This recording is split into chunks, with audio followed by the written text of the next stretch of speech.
Andy Dunne is here. How are you? I'm good, Ger. The greatest season in the history of Irish rugby. This is the best team of all time, and yet we're picking nits. We keep nitpicking. We are nitpicking a bit. It's an unbelievable season. Without doubt, our greatest ever year. The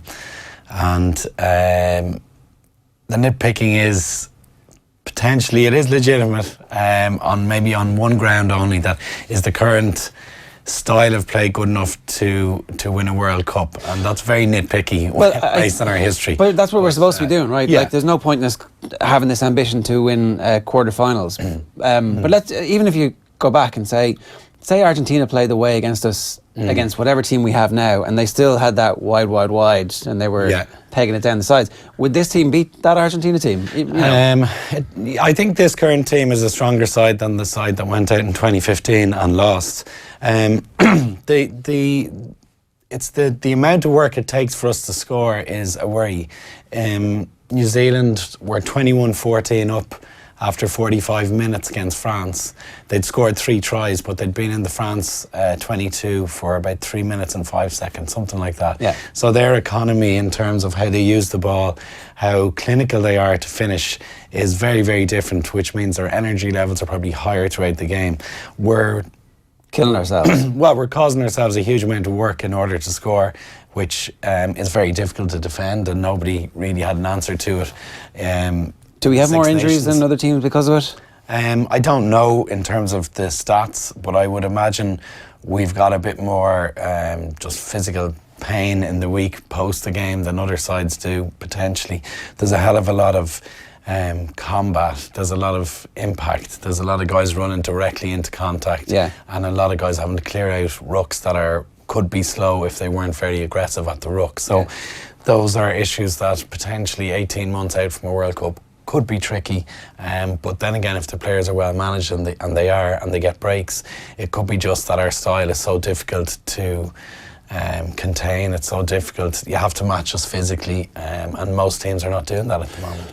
One thing struck me about the criticism that Schmidt had received in the build-up to this for bringing over particularly the 9 and 10 and not giving the second and third string 9 and 10 this game time and this opportunity. What you have now in that group is the experience of being completely knackered and having to try and grind it out, which is the one thing that they will be able to all collectively draw back on in the World Cup in weeks 4, 5, 6 and maybe 7. Do you know, that's the benefit of that. Like, that's the one thing that you can't fake the World Cup, but this is as close to being able to fake it as you possibly can get. Yeah, I think trying to replicate those conditions, you can't do it unless you're doing it at the coalface in a test match. And so, as physically drained as they were going into the Australian third test, they were able to somehow manage their way to a win. And we are like this clinical, mentally tough, resilient team, and we know how to win these. Essentially, it's not a World Cup game, but it was a test decider with a lot riding on it, and we were able to just somehow make that happen as a win. And that's, at times, is an intangible quality within a group, that ability that we've forgotten how to lose nearly, and it's a pity it's just 18 months away from a World Cup. I think in a weird way as well, it helped that it wasn't a sweep, that you had the first defeat, and I think the coaching team, just listening to a few of the quotes over the last couple of days, learned a lot about how this group of players tick psychologically. Like Jordan Larmour saying that they got a real kick up the ass with Andy Farrell's quotes after the first test saying, "What are you made of? We'll see what this team is made of, see if they can bounce back," and how disappointing that first test was. And I think Farrell and Schmidt will have learned how to manipulate the minds of these players a little bit more. How do they react if it comes down to a situation where they have had a disappointing start to the World Cup? Yeah, I think they were quite a grumpy squad in general, both management and players, after that first test. There was a lot of question marks raised, which is tough to take, I suppose, as a group, having come out of a Grand Slam and European Cup and a Pro 14 and various successes. But as a group, to get questioned to the extent they got questioned after one loss, which was their only loss in the 2017-2018 season. But it shows the standards that they've set for themselves, that there was that level of niggle and aggression within the group about that loss. In terms of how Joe and Farrell and Greg Feek and the rest of them manipulate the team, I think the one huge development is the 32, or I think 31 or 32 out of the squad. Only one guy who went to Australia didn't get pitch time, who was Ross Byrne. And I'm sure they would have done it if the game was slightly less close. But to get that many guys coming in and competing for places is now going down the lines of what Jim Gavin is doing with the Dubs, what Cody did with Kilkenny, Fergie did it with Manchester United for years, is not pick the same starting team for consecutive matches. And it creates that level of competition in training. It creates a level of doubt even in key players. There are far less guys feeling very assured about their places than a year ago. I think there was a lot of comfort within the team in terms of who was really going to get selected for the big games. 44 now. James Ryan has now become undroppable. Yes. It's him, Furlong and the halfbacks. Yeah. And maybe Rob Kearney, but then Rob Kearney went off with 20 minutes to go and Lorimer plucked a few from the sky and it's like, shit. Yeah. You've probably got that lovely environment now in the professional era where, you know, the camera pans over to the subs bench who are clapping with delight, but deep down are head in hands thinking this guy's taking his opportunity, and you need that. I mean, most players are going to have a level of disquiet if they're, you know, the guy they are working for and against to get into the same position starts having a blinder. You're not going to be over the moon, but they probably need that level of competition. It's the one thing that so chastened Joe Schmidt after the last World Cup, was that we didn't have strength and depth when we had that injury crisis. So to his great credit, he has absolutely addressed that. He's far less risk averse when it comes to his team selection than he used to be. In a perfect world, he'd become a little less risk averse in terms of how we play. But like we said, are we nitpicking? Quite possibly. We're second in the world and we lost one game in the entire year. So just in terms of specifics, what's Joe Schmidt going to do with the captaincy, I wonder? Is it going to be a situation where Rory Best will still be undisputed captain come the World Cup? It seems like that might not be the case. I'd be very surprised. Even on the back of the apparent fourth choice Herring coming in on the tour, who was a superb find. He wasn't on the radar in terms of starting international rugby before the Australian tour. Certainly wasn't on mine and within general media views. His line-out throwing was excellent, his contribution around the field. Scannell was excellent. Cronin had a very unfortunate tour, but we know what he can do around the field, and he was selected to start the third test. And I think the issue with Best is he's obviously got a level of respect and experience within the group and leadership that is hard to measure, but he is in danger of falling into that, you know, the very lofty intellectual pundit who says he does the unseen work, which can be, you know, can mean a lot, but also at international level, the unseen work is what's the basics. You do your basics at international level, which is unseen. We need to do a bit more to be a starter and to be the captain. So I think it will put a bit of pressure on Best to potentially contribute more around the field, as well as his well kind of noted scrummaging abilities and his line out throwing. And he needs to be rested, so he'll get very, you know, they'll put him in for some of the bigger games, and Rob Herring will do really well while he's not playing, and then suddenly there'll be a selection dilemma, and like that's how that happens really over the next 18 months. So, well, the one thing is he's not short on leadership. He's not short on alternative captaincy options, and I would imagine the group are aware that between O'Mahony, Sexton, Stander, you know, there's other options apart from Best. I know you hate me, but you have to talk to me. It's an unusual captaincy style from Johnny Sexton. Yes, yeah. He's it's like I winning think he's friends and influencing people. Yes. A little book for you. Just read that over the summer. He's battling his own wills, I think, to try and curb his own enthusiasm, curb his grumpiness with referees. It was interesting to see Roy Keane with O'Neill on ITV during the World Cup. How Keane did I suppose develop the point on his grumpiness towards referees, where he felt in retrospectively he probably should have quietened it down, and only realised that towards the end of his career. It's hard to gauge. I mean, Johnny's a very aggressive, in-your-face type player, and if you try and take the edges off that, you know, do you take that away from his game? So, but I think in terms of dealing with the ref, maybe a bit more diplomacy, but it's hard to do in the heat of battle. Yeah, the Andy Durso, Roy Keane picture. I've just googled it there, and I can't bring it up to you, but that's Keane. Yes. But like Johnny Sexton was the equivalent of that in rugby terms, where it's, hello sir, please may I have a word? It's like So it'll be interesting to see what happens. While we're talking about out halves and Johnny Sexton, we'll come back to the Ireland thing in a moment. I want to get your thoughts on the fact that Felipe Contepomi might be about to join the backroom team at Leinster. Yeah, I was very surprised to hear that. I would say pleasantly surprised. I think he's a very popular guy when he was there as a player. He was very popular with the playing squad, the management, and he clearly was so popular with the fans.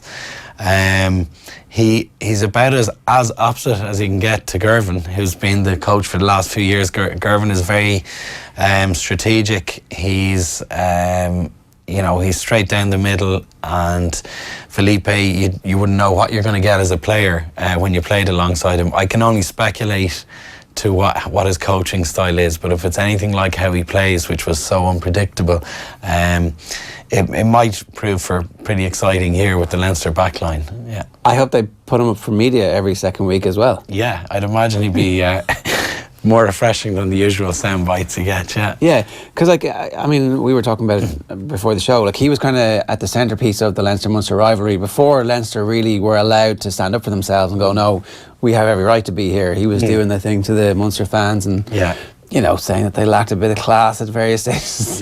Having taken an earful down, I think, in Musgrave one time. Yes, it might not even have been Thomond. Maybe it was Thomond, I don't know. But certainly, talking to Leinster fans over the weekend, there's a genuine sense of, wow, this is amazing. Yeah, completely left field, because obviously he's qualified as a doctor. There's a family medical practice in Buenos Aires. He's involved with Argentinian rugby, so you kind of feel like, well, that's gone. He's never coming back. Yeah, I never would have expected it, to be honest. But I think it shows that what Leo Cullen has is the capacity to surround himself with people who are arguably bigger characters, bigger personalities, which shows immense leadership on Leo's part. Nobody would have expected Lancaster to come in, and it's been a masterstroke from the Leinster management. And I think bringing in the likes of Felipe certainly is going to be warmly received within the Leinster fraternity, and I think professional sport needs colour. It's pretty drab at times, particularly from an interview and media. Well, suddenly, if the Pro 14 game against Zebra is the one coming up the weekend, and you send the message comes into everybody's inbox, Felipe's up to do media this week, people are going to show up. Absolutely, yeah. It's just God knows what he'll say. Yeah, it makes a lot of sense. I'm sure that's not the reason they've recruited him. No, obviously not. But it certainly, you bring the party, people want to pay attention to it, and it's it's a really good move. It seems like. Yeah, and I think we maybe there are a lot of cliches there about the Latin spirit and all that. He's a huge competitor, and he will fit that drive that Lancaster brings, that Leo brings. That there's a deep rooted hardness and toughness. He was always a very hard trainer and consistent trainer. He was, unfortunately, got that knee injury in 2009, but prior to that was very much always present and available as a player, which again showed his resilience. And I think that's something which will come to the fore as a coach and will also suit that Leinster setup. Yeah, it's a big opportunity for someone like Ross Byrne as well. You mentioned there that he was the only member of the touring party who didn't get game time down under, but he'll look at this and he's like, Johnny Sexton and Felipe Contepomi are both my allies now on a very specific level, day in, day out, which is hugely beneficial for them. It's just a complete compilation of some of the greats in terms of out-half training at the moment in Leinster. Yeah, it's a huge plus for Ross Byrne. One can't help but think what Joey Carberry thinks about the appointment. I'm sure he would have liked to have been involved with Felipe as well. Very similar style player, actually. So. A quick one from Seamus Bannon. There was a time I used to love watching #the All Blacks. That power, flair, skill level, it was a joy to watch. Nowadays they still have all that, but there's also a new level of refereeing, decision making in their favour that is so blatant it is borderline farcical. The Test series against France will show a very easy win for New Zealand, but something needs to be done about the disgraceful refereeing in these games. How can any team compete against that? It seems to me, and I keep saying it, that they're refereed differently, the way big teams in all sports are refereed differently, but that there's some kind of disease at the moment where any 50-50 call always goes their way, where their physicality is completely illegal and doesn't get called, where them being offside doesn't get called. Now, a lot of people who know more about the game than I do said that the refereeing decision at the weekend was wrong, because there is a rule that says the referees need to be fair. There's also another rule that says unless you touch the ball or the team in possession of the ball, one of their players, that you can't call a scrum. So there was a bit of wiggle room from the referee on Saturday to allow the try. That It's Mackenzie's. Yeah. What did you make of it? I had a different view until I heard Matt Williams on Saturday, and I recalled his own coaching advice. He said if the referee is in the way, you run at him, because there's always a space there, and he would have directed us to do that on regular occasions, and he brought it up on Saturday, which jogged my memory. I would have thought it was strategic. They ran towards that space, and as such, it's within the rules, and the referee realised it and had to play on. I think as a general malaise in the last 3 to 4 weeks, seeing the New Zealand and Australia series, the tests, I think there's too much open to interpretation for referees within the rules. There's too much allowance for style within regions. That in the Super 14 we referee it this way, in the Pro 14 in Europe we referee it that way. That's got to be quashed out of the game, because it's now allowing the referee to be a focal point in the game when he ought to be the opposite. The best referees go unnoticed, unheard, unseen, and the game runs with a great sense of flow. It's become the total opposite in high-level rugby at the moment, where they are personalities, they are characters, and they are within their own right, but they don't need to be on the field. They need to referee the game quietly, assuredly, and consistently. Andy McGeady clipped together 3 restarts, which were all kicked from Australia in the first 45, 50 minutes maybe of the game, and 3 times the ball goes to up. O'Mahony goes up and Falau is involved. They all look fairly similar. One, nothing happens. One ends up being talked about by the sighting commissioner afterwards, and one is a yellow card. And it's like, lads, if the first one's a yellow card, the second 2 don't happen. But if the first one's not a yellow card, then the last one's probably not a yellow card either. So we don't know what's going on here. That's the problem. And my own view on that, it may not be the most welcomed one in Irish rugby, but my view is that Stander's lift, it wasn't as strong as it could have been, and there's a pivot. If you don't lift with both arms, you lift with one arm, and in mid-air, 8 feet off the ground, and you pivot, you're then at the mercy of gravity and everything else, bringing you back down. I mean, Bernard Foley's restarts were outstanding, and Falau's athleticism, the guy he's a gazelle, he has 7-8 foot in the air unassisted, and it shows how difficult it is to try and mark that. But I do think we're glossing over the fact that Sanders' lift was 3 times in a row. O'Mahony fell pretty heavily in a line out. If Stander was the lifter, he'd be heavily criticised by his forwards coach for not maintaining the lift in a strong position. It's a bit more isolated in a restart. So. So that's something that Ireland can fix and not worry too much about the rules. It's less a rules issue. I think so. One last question for you then. Who is our backup 9, and what the hell do we do if Murray gets injured?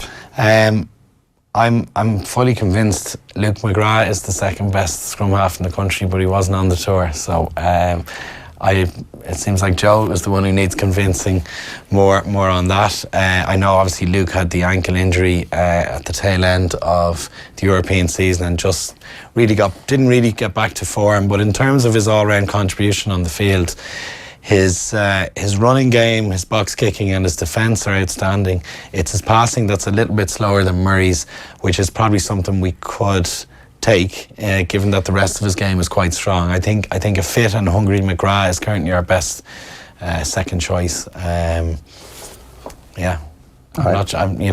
isn't a bad option. Cooney isn't a bad option, but for me, there's quite a distance regardless of who we're going to pick. Yeah, and you can't fix that in 18 months, really. Well, in an ideal world, we're going to have find an Irish qualified guy. No, I wouldn't go down that road. I think we can. Michael Bent. Yeah, I would. I think we can stick with what we've got, and the guy who wins that race and gets second choice will deserve it, because there's going to be a lot of pressure on them. But in a perfect world, we'd have a par level replacement for every single player, but it's maybe in the case of Sexton and Murray, we just don't. We do at every other position, and maybe take it as positive. We've so many. All right, good stuff, Andy. Thanks very much. Cheers, Jared. It's the last time we'll see Andy for at least 3 weeks as the off season kicks in. Well, Leinster are back in pre-season training last week. I actually felt like crying for them. Oh God! All right.